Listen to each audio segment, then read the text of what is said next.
Hello, my name is Mark Dietrich. I'm the chair of the steering committee of the Alliance for American Rule of Law, which is a group of lawyers in the United States who have worked overseas to promote the rule of law overseas, but who are now concerned about the threats to the rule of law here in the United States. This is one of a series of conversations that we're having with rule of law practitioners and experts to talk about their experiences promoting the rule of law and what they are seeing and what they are concerned about in the United States. I'm very pleased to be joined today by Mary Noel Pepys, who also serves with me on the steering committee of AROL and is a longtime practitioner in the rule of law field. She has worked in a number of countries, from Bulgaria to Mongolia to Afghanistan and many places in between, and is also a practitioner of law in San Francisco, where she joins us from. Mary Noel, thank you for taking the time to talk. Yeah. Well, good morning. It's morning here in San Francisco. Thank you. I know you got up early to do this, so thank you very much. Yeah. Mary Noel, I'd like to start off by talking about your background and how you got into the field of rule of law promotion and what some of your early experiences were.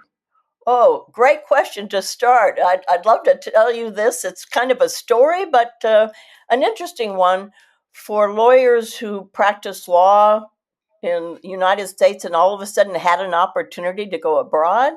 In 1989, I watched with fascination the dismantling of the Berlin Wall. Never in my lifetime did I think I would witness the demise of communism. You know, how could societies reared with a belief in Marxist ideology shove one political system aside for the emergence of another? I mean, in full speed. How could millions of people accustomed to state subsidies of housing, food, employment, medical care, even vacations, suddenly assume the burdens of freedom, taking responsibility for their own lives? Well, so interesting. At the moment I had these questions, the American Bar Association was creating a program, ABA Sealy, Central and East European Law Initiative, that provided American attorneys with the opportunity to work pro bono in former communist countries. How fascinating, I thought, to participate in the birthing process of democracy. As you know, Mark, there were 28 countries during the same time period that had to undergo massive legal reform. New constitutions had to be written, drastically changing their legal system in order to embrace democratic values. Laws that formerly gave power to the state had to be sacked and replaced with new laws legalizing private commerce and market based economies. ABA Sealy wanted to help these countries in their legal reform process, and I wanted to be where the political action was.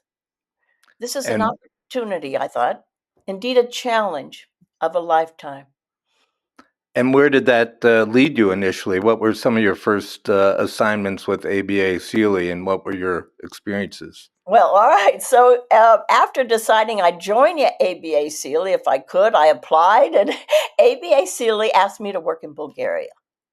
Well, of course, I had to find it on the map before I could respond, because after seeing that it was adjacent to Greece, a country whose food I love, I enthusiastically agreed to work in Bulgaria for 6 months. So at the time, I was practicing land use law in San Francisco. And in 1993, I moved to Bulgaria with the idealistic fervor of a 60s Peace Corps volunteer. I arrived in Sofia filled with hopes and dreams, but all I saw were gray skies, dull and dilapidated buildings, potholes large enough to sink trucks, and horrific emissions from buses and factories. During my first month in Bulgaria, I had to stand in long bread lines. I was only able to buy 2 types of cheese. That's all they had. I suffered through extremely cold temperature for over a month in my apartment, even though it was the beginning of winter. Sofia's central heating system had yet to be turned on throughout the city. At that time, heating had yet to be privatized. Once the city turned on the heat, it was kept on 24 hours a day. The only way I could regulate the heat in my apartment was to open the windows even during snowstorms. Now, this may sound intolerable to you, Mark, but I didn't choose this work for the comforts of home. Otherwise, I would have never left. I knew I was living during an historic time. And what was some of your work that you were doing back in those days with the lawyers and judges in Bulgaria? What were you talking to them about? What were you working on? What was needed? Yeah. Well, ABA Sealy directed us, all of us American lawyers who went abroad, to focus on 2 fundamental pillars of a democratic society: the rule of law and the independence of the judiciary. And shortly after I arrived, and so interesting since it was 1993, I was just among a handful of American attorneys in Bulgaria, and that time there were not European lawyers who worked with us. We were the only, as we said, the only game in town. I was sought after with a wide range of requests, often involving judicial reform, reform of the legal profession, and improving legal education. The questions that came to me just when I arrived: could I help judges develop a judicial training center? Could I teach members of the Bar Association about private practice, something attorneys had been forbidden to pursue under communism? Could I provide guidance to a law school dean seeking to design a curriculum on the U.S. Constitution?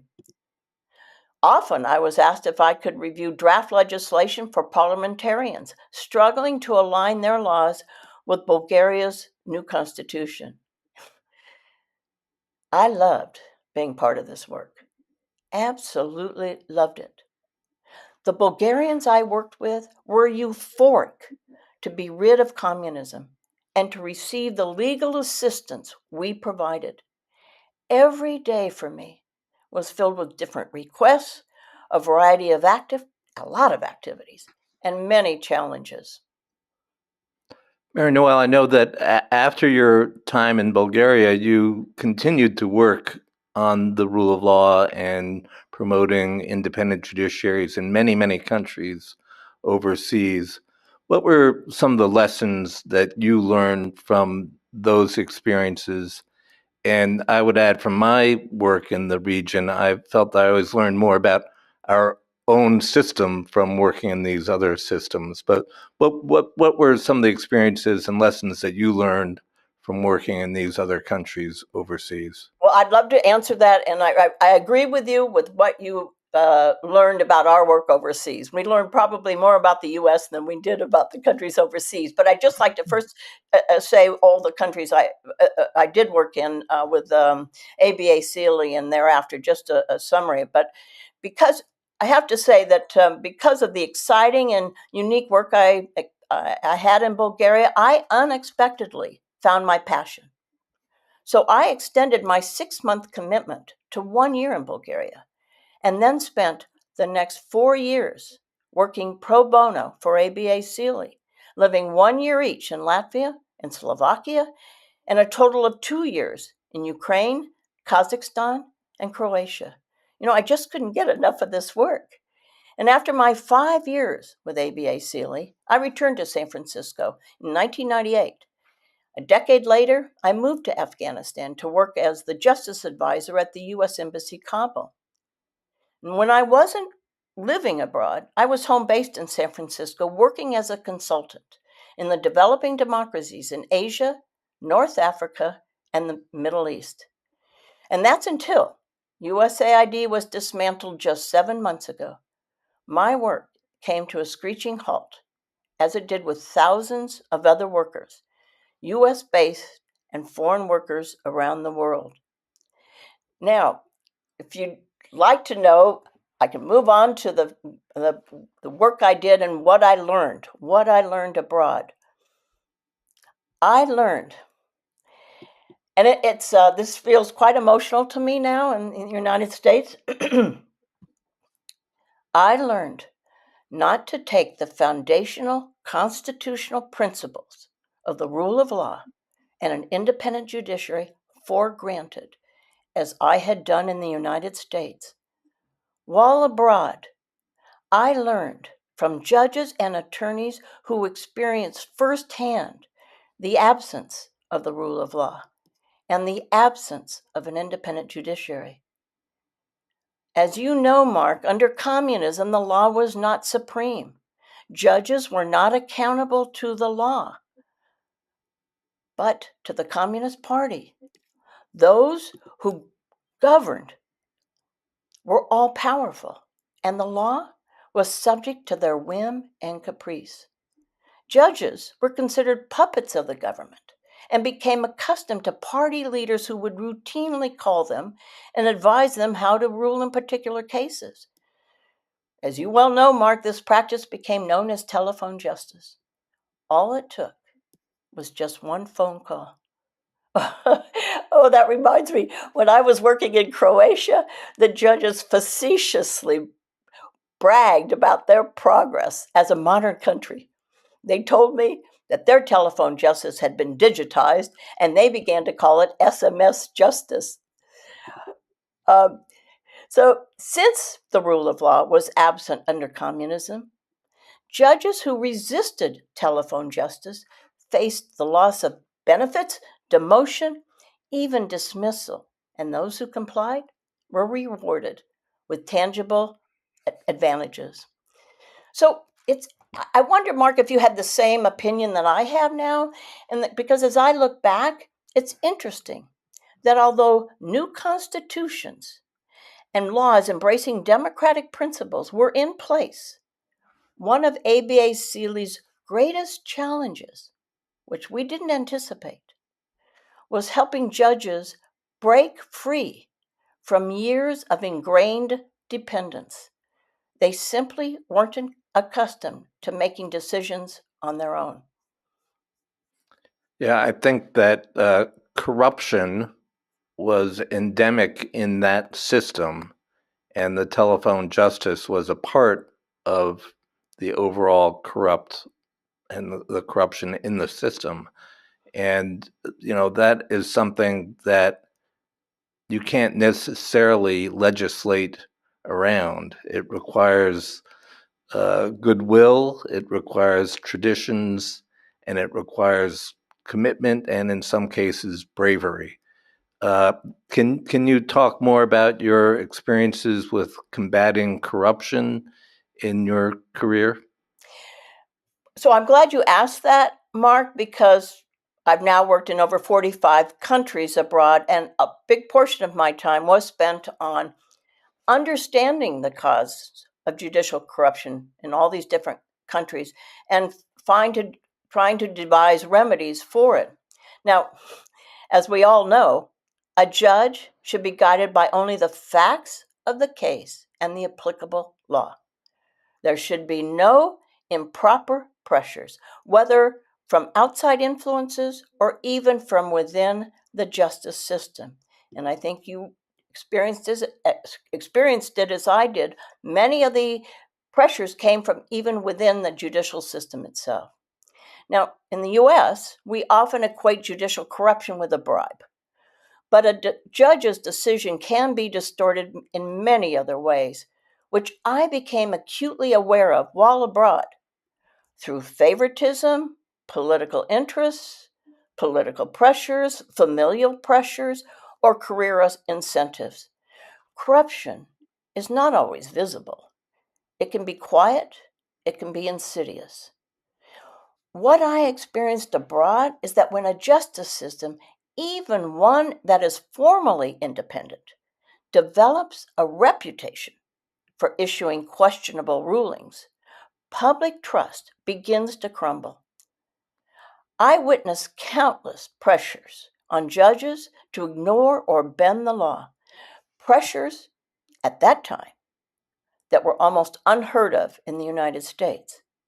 For instance, judges abroad were often pressured into issuing improper rulings out of fear for their own safety. A judge in Kosovo once confided in me that he feared for his life after acquitting a Serb defendant accused of killing a Kosovar. Now, that evidence simply did not support a conviction, yet the case came just after the Kosovo War, when hostility towards Serbs ran high.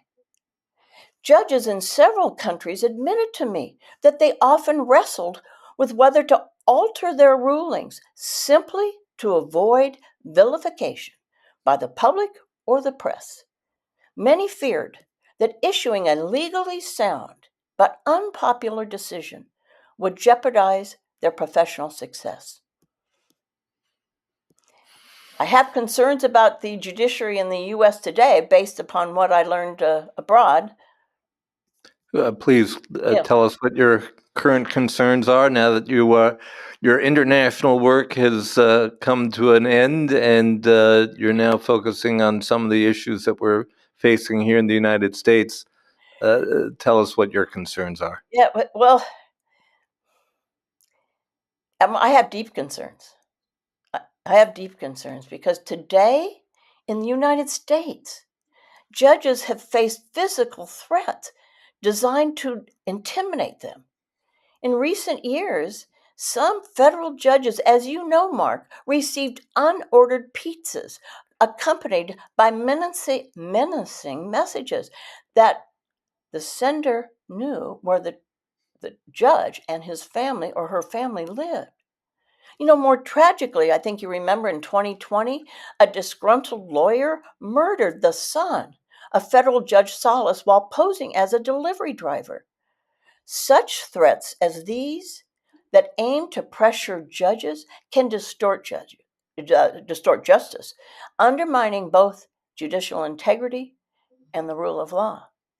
Today, in the United States, unpopular court rulings, even from the Supreme Court, are increasingly met with public scorn, diminishing confidence in our judiciary as an independent branch of government.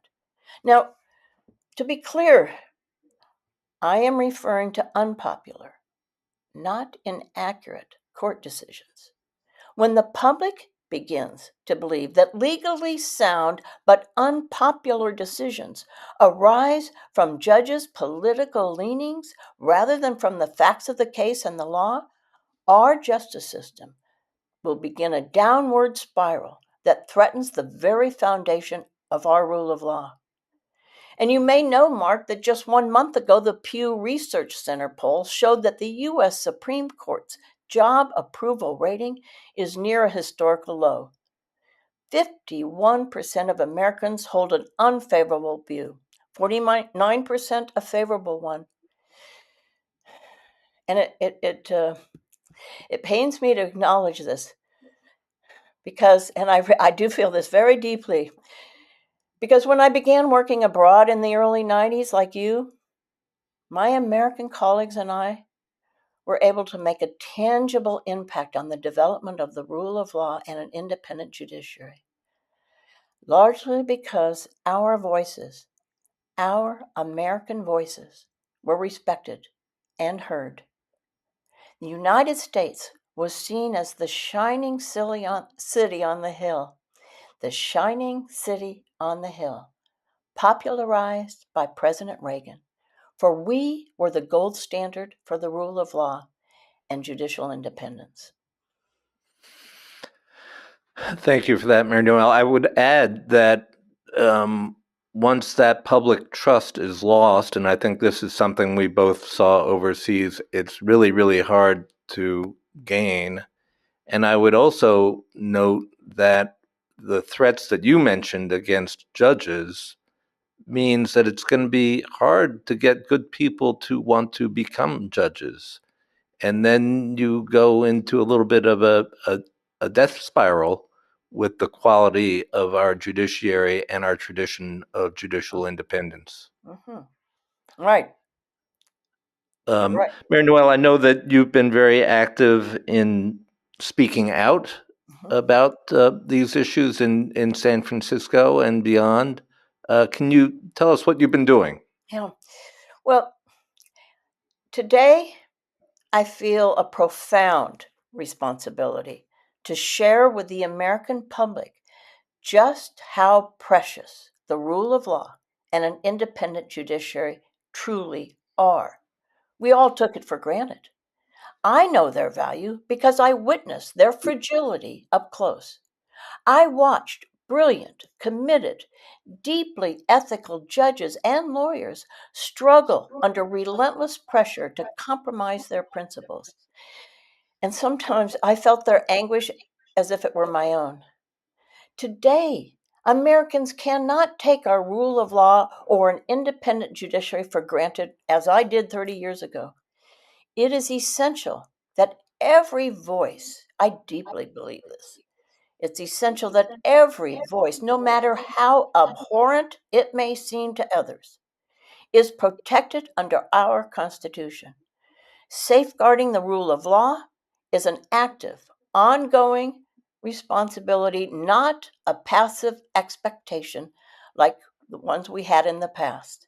And that is why I'm giving talks to local organizations within the Bay Area about why the rule of law and an independent judiciary are vital to our democracy, particularly in today's toxic political environment. So I'm after speaking about that, I end my talk with taking the audience on a journey of my professional life abroad by presenting a visual retrospective of the democracy work American attorneys have engaged in. Now, due to USAID's dismantling, its website no longer exists. There is no record of its 60 years of work. Its history has been wiped clean. So I'm using my own website, Peppa's International.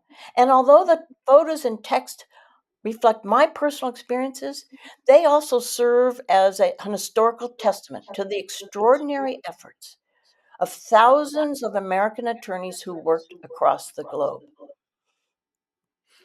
Mary Noel, what can we, the people, the citizens of the United States, do to protect and promote the rule of law and our independent judiciary and all the traditions that we hold so dear that have made such important contributions to our being a successful democracy?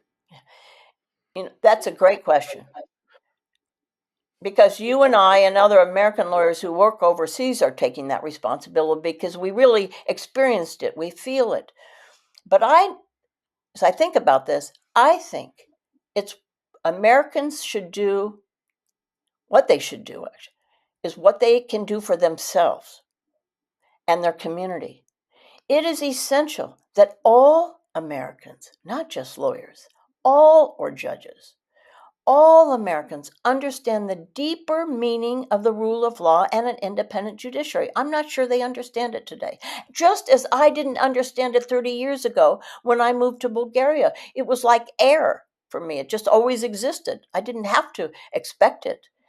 These principles, although not named directly in the Constitution, are derived from it, and we hold them sacred. They are safeguards that protect every individual in the United States. Today, perhaps more than ever, these two principles can serve as a unifying force for a nation severely polarized by political ideology. They have the power to bring us together, no matter our political views or religious beliefs, because our most fundamental rights, freedom of speech, freedom of press, freedom of assembly, equal protection, due process, are safeguarded by the rule of law and an independent judiciary. Thank you, Mary Noel, and thank you for your time today, and thank you for your service in the overseas for so many years, and thank you for your work with AROL, and really appreciate what you're doing, what you have done, and what you continue to do in service of the rule of law.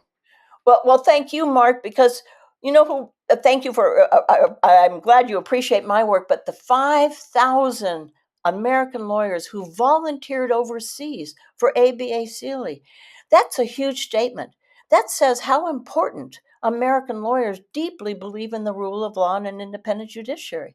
So I'd like to give a shout out to them as well.